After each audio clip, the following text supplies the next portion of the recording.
Welcome to the Tiny House Ideas podcast.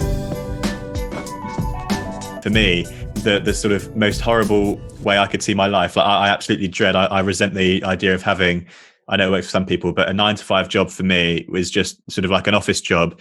It would sort of not work at all for me. I feel like I'd sort of lose motivation and sort of burn out from that so quickly.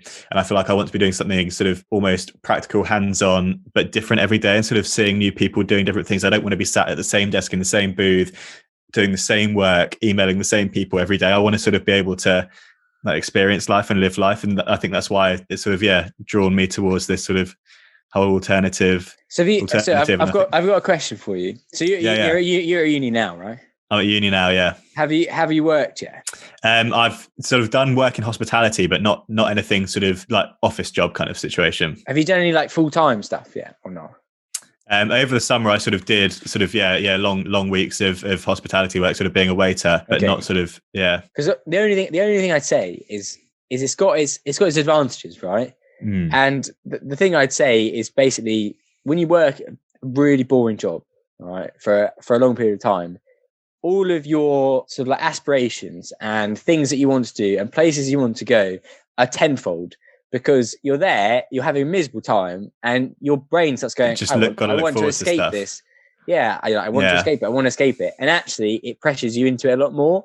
Whereas I think if you were to leave uni and get something just good enough, just over that peak, right, you might get to a point where like, this is quite nice. And those sort of things fade away. Too comfortable. Does that make sense? Whereas I've sort of in a position where I've had really boring jobs, and the only other things I've thought about is like, the only option is to get a bit of money and go. Like that was the only thing for me, and I'm glad that was the option. But I think it's sort of it's the mundane aspect of it that I've sort of not found. So it's all about sort of finding that balance, isn't it? I mean, that's why I sort of want to be able to have things to look forward to, like you say, and sort of things to aspire to, and sort of hopefully be able to do it on my terms, and sort of be able to think, okay, look, work is on my laptop. I can go here, and do this with limited resources. Yeah. Well, it's a level of freedom as well. I find some of it quite weird, and I find this really strange, right? So I can't get a concept around my head. So you're at work, and you're feeling a bit unwell, right? And you're an adult, and so I have to kind of ring in and sort of go, I'm ill, I need the day off, or I've got to go for a birthday party, so whatever it is, right? But you have to ring, and you sort of like this, and like.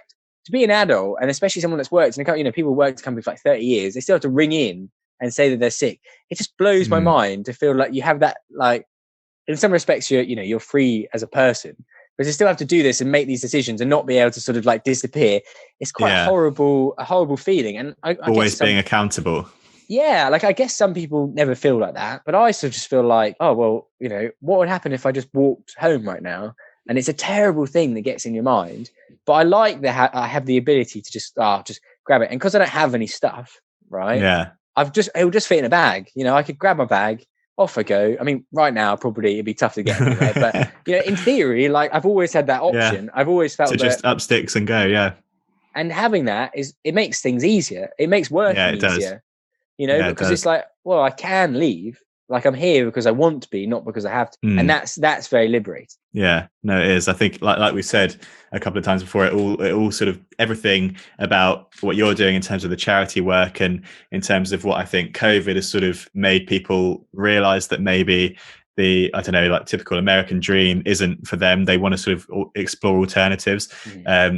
It all sort of stems back to us being happy, us being fulfilled, and us sort of having a sense of fulfillment. Yeah. Yeah, I think doing what we love. I think that's the most important thing.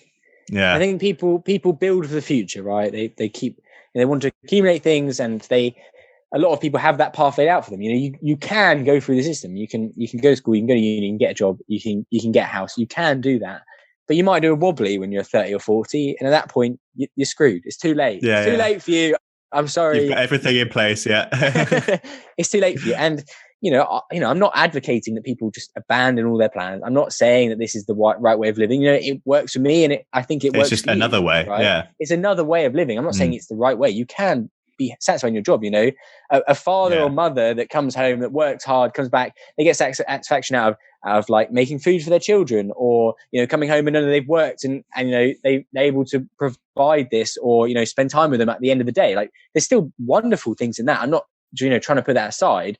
What I would like to see more of is more crazy, mad people like us, right? At a young age, you can do it. You're older, if you have a crisis at some stage, you can, right? But don't feel like you have to just keep going through the path you don't want to. You can head off for a year or 2 years, give it a try something different, live in this alternative way. You're probably going to love it. I'm sorry, but you're probably going to get the bug. And I think that's something that everyone should kind of go through.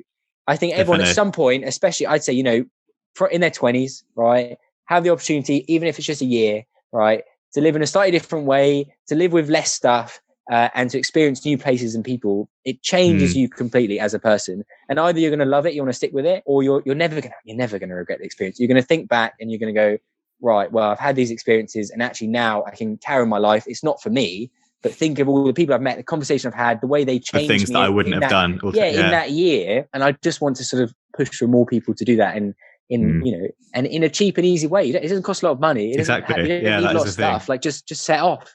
Thanks for watching this little teaser for the Tiny House Ideas podcast. If you'd like to listen to the full episode, it's available on all major streaming platforms. So that's Spotify, Apple Podcasts, Google Podcasts, and all of the others. Alternatively, if you'd rather watch it sort of in a video format like this video has been, then that's available on Patreon. Just search for Tiny House Ideas. So thanks again for watching. Please do check out the full episode, and thanks again.